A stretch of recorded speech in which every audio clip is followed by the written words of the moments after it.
Namaste and hi to all. I am Akash Tawari, and in today's video we will learn about what is output parser in LangChain. So let's get started.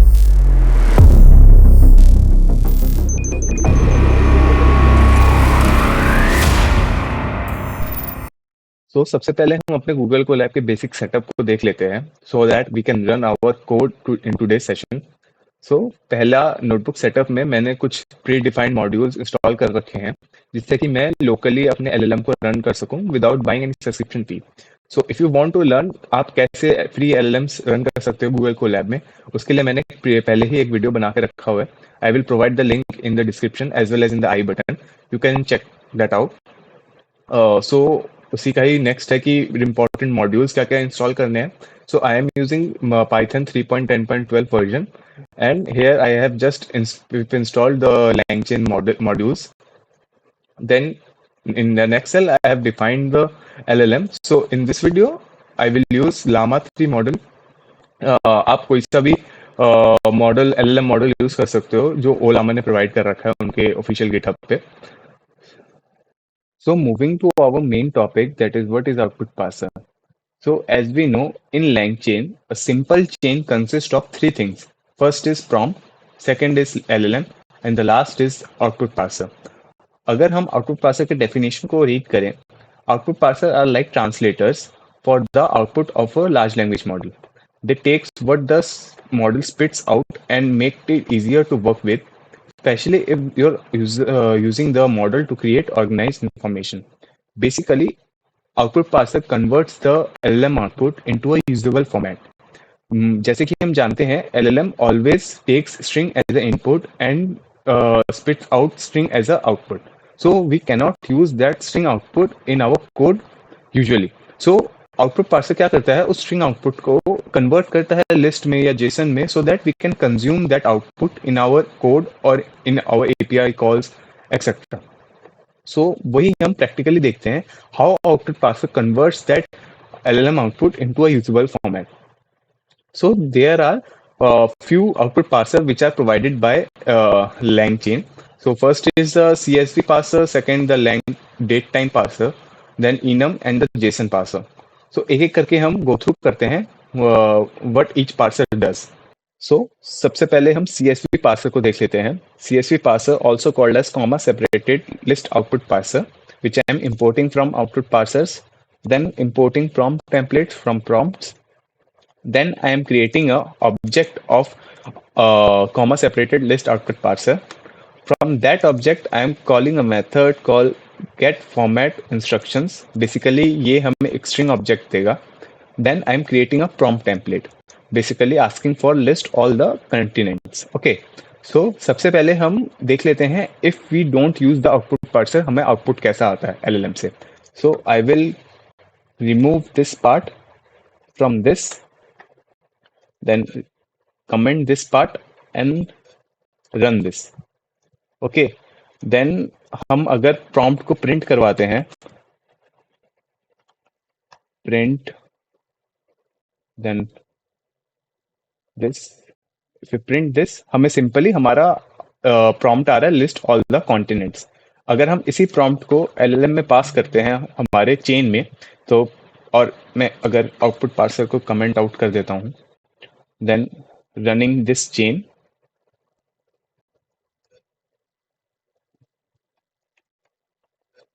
and printing the output.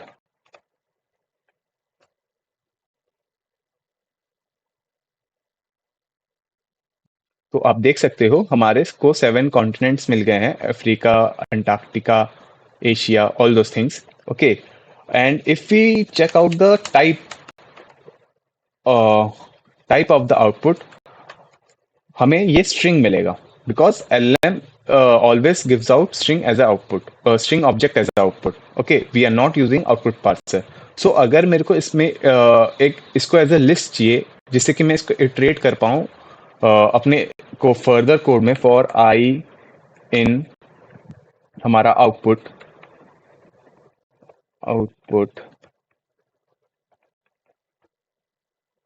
It is not possible because ये एक string object है, not a list object, not a list object. तो मेरे को ये properly नहीं आएगा, Africa Antarctica properly नहीं आएगा.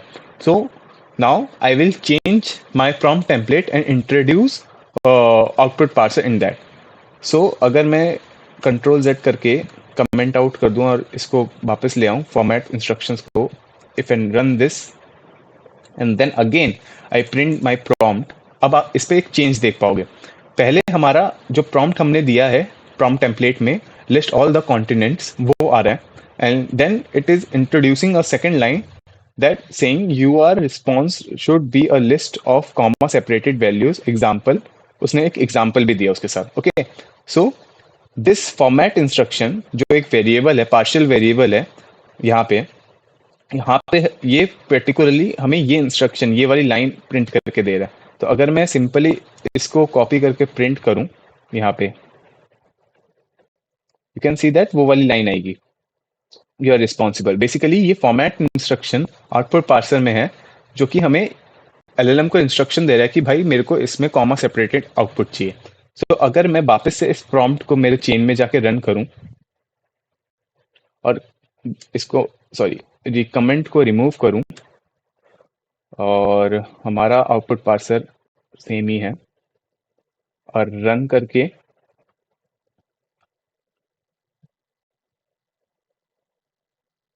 सो आप देख सकते हो ये एज अ लिस्ट ऑब्जेक्ट हमारे को आ रहा है। ओके, तो अगर मैं इसका ऑब्जेक्ट टाइप चेक करूं, so this is the list object, अगर मैं इसको प्रिंट करवाऊं तो देख सकते हो ये कॉमा सेपरेटेड आ रहा है, हम इसको as a comma separated print करवा पा रहे हैं। So one important thing to observe here is that output parser दो काम कर रहा है। First, it is providing an additional prompt to our prompt template. In this case, that is format instructions.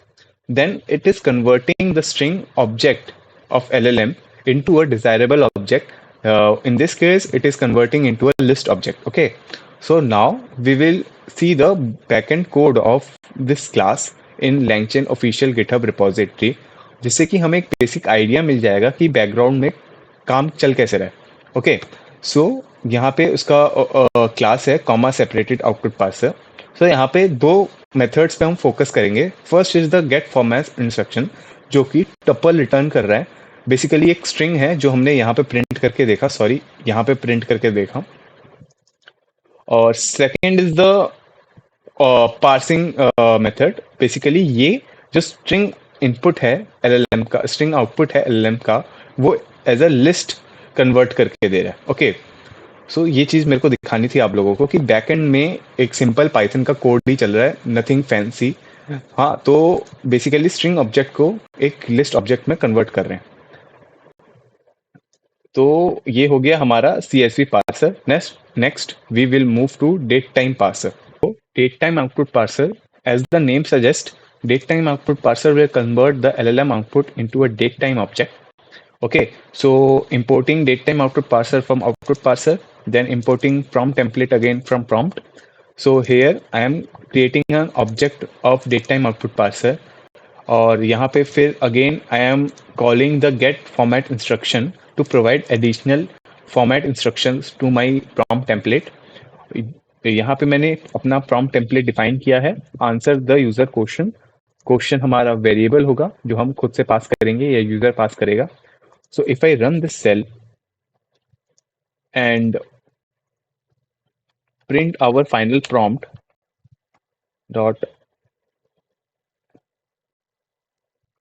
और क्वेश्चन हम पूछेंगे when India got independence. Error आएगा because I didn't provide the brackets.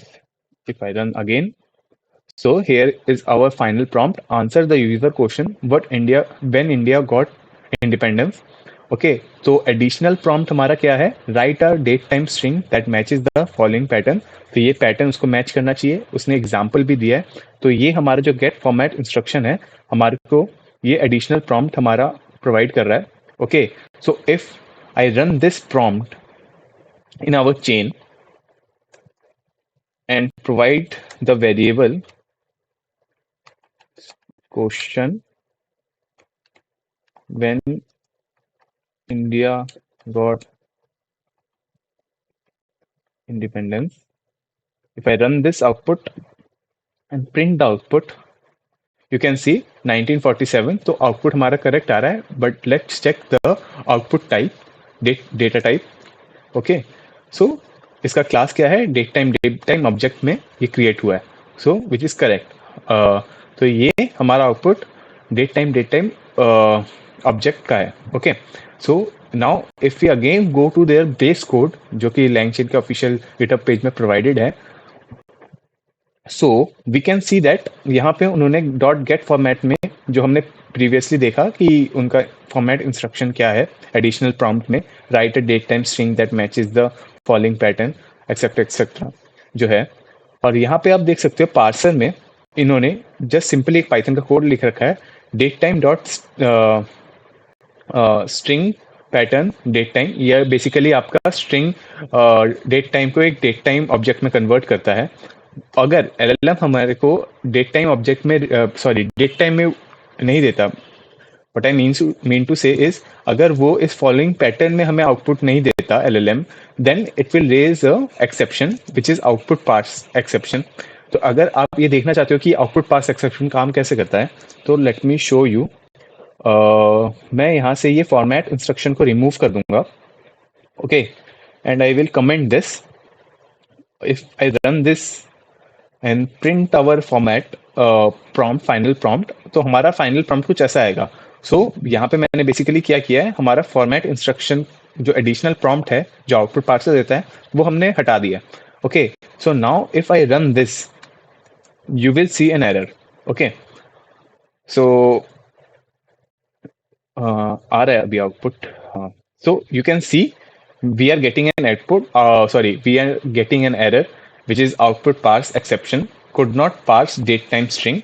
So यहाँ पे भी वही है, could not parse date time string। तो रिस्पॉन्स देखेंगे, रिस्पॉन्स क्या दिया है, रिस्पॉन्स उसने इतना बड़ा एक रिस्पॉन्स दिया है जो कि हमें चाहिए नहीं था, बस हमें उसका एक डेट टाइम ऑब्जेक्ट चाहिए था, because we didn't pass the instructions properly, additional prompt in this case.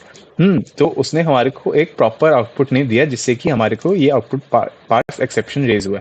Okay, so we have seen this कि अगर हम फॉर्मेट इंस्ट्रक्शंस पास नहीं करेंगे प्रॉपरली, तो हमारा एलएलएम एक एक्सेप्शन भी रेज कर सकता है। और लैंगचेन ने वो प्रॉपरली हैंडल भी किया, वो अपना ट्राई एंड कैच लगा के। Okay, so now next we move to enum parse. So enum output parser basically helps you to categorize your LLM output into certain predefined categories which you have provided in your code. Okay, so let's take an example. हम LLM को बोलेंगे कि basically वो हमारे को एक statement का sentiment analysis करके दे, basically categorise that statement into positive, neutral या negative. Okay, so I am importing enum output parser from output parser.enum, then importing prompt template from prompts, then importing enum from enum. Okay, so here I am creating a class sentiment which is inheriting the properties of enum. Okay, in that class I am providing three variables. Okay, positive, neutral and negative. Okay, then moving to our next line, which is initializing an object of enum output parser. Then basically वही same step कि हम एक prompt template create कर रहे हैं। अगर मैं इसको रन करूं एंड प्रिंट आवर प्रॉम्प्ट, तो हमारा फाइनल प्रॉम्प्ट कुछ ऐसा दिखेगा, tell the sentiment of the below statement. Statement आपका है I am happy. Okay, so अगर मैं इस प्रॉम्प्ट को, हमारे प्रॉम्प्ट को चेन में दूं और चेन को रन करूं and passing the a statement that is I am happy, अगर मैं इसको रन करूं एंड चेक द आउटपुट, तो हमारा आउटपुट पॉजिटिव आया। Okay, so if I check the type of the output, it is class enum sentiment. तो हमारे जो हमने जो क्लास डिफाइन किया था यहाँ पे सेंटिमेंट, ये उस क्लास का ऑब्जेक्ट है, आया है। Okay, not a string object which is provided by LLM. So this output parser converting our LLM output into sentiment class. which which we have initialized here. So enum ये achieve करने में help करता है. Now next moving to the most used output parser, that is JSON output parser. JSON output parser, as the name suggests, this output parser help you to convert your LLM output into key value pair. Okay, so considered a use case जहाँ पे आपके LLM को as a translator काम करना है and you want to fetch the translation of the English text into Hindi and French, और वो आपको इजीली एक्सेस करना है in form of key value pair. Okay, so here I have defined the class called as translator, जो कि base model के properties को inherit करता है. इसका स्ट्रक्चर कुछ ऐसा होगा. Then I am passing the English text, which is basically a string, mentioning like this video and subscribe to my channel. Second is the output parser. Basically मैं JSON output parser को यहाँ पे define कर रहा हूँ, and then I am same old prompt create कर रहा हूँ, translate the below text into Hindi and French. Okay, so if I run this cell and print my final prompt, तो मेरा फाइनल प्रॉम्प्ट कुछ ऐसा आएगा. Translate the below text. मेरा English का टेक्स्ट ये रहा, और इसका जो एडिशनल आउटपुट इंस्ट्रक्शन है वो इसने यहाँ पे प्रोवाइड कर रखा है. तो अगर मैं ये प्रॉम्प्ट को रन करूँ मेरे चेन में, और चेन में मैं क्वेरी में जो मेरा वेरिएबल था यहाँ पे मैं अगर पास करूँ आई एम हैप्पी, इसका मुझे ट्रांसलेशन चाहिए. तो waiting for the output.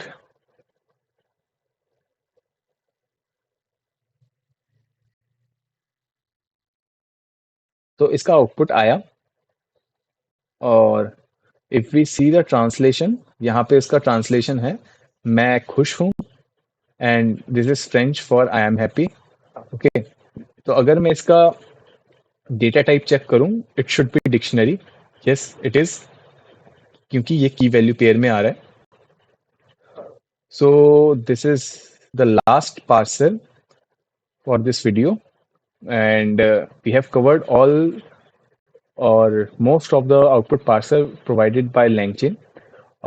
In next video, we will see how to create our own output parser from scratch. Also, we will see कि कैसे हम अगर कुछ एक्सेप्शन आता है आउटपुट पार्सर में, उस चीज़ को कैसे हैंडल करेंगे. तो LangChain ने उसके लिए भी कुछ हमारे को फंक्शन से मेथड्स प्रोवाइड कर रखे हैं, जिससे कि हम आउटपुट पार्सर्स के एरर्स को हैंडल कर सकें. Okay, so this is it for this video. If you guys like this video, so please subscribe to my channel. Take care. Wish you happy learning. Bye.